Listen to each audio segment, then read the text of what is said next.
Personal na sinuri ni Pangulong Ferdinand Marcos Jr. nitong umaga ng April 23 ang ilan sa mga natapos ng gusali at pasilidad sa Palayan City Township sa Nueva Ecija. Isa ito sa mga pangunahing proyekto ng pamahalaan sa ilalim ng mas pinalawak na pambansang pabahay para sa pamilyang Pilipino o 4PH program. Makikita ang pag-usad ng proyekto makaraan ng 3 taon mula ng simula nito noong December 2022. May mga gusaling tapos na, habang ang iba ay nasa huling yugto na ng konstruksyon. May mga unit na rin na una nang naipamahagi at tinitirahan na ng mga benepisyaryo.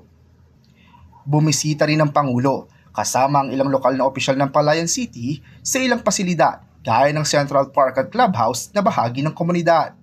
Sa kabuuan, idinisenyo ang naturang 23 hectares township bilang isang vertical housing community.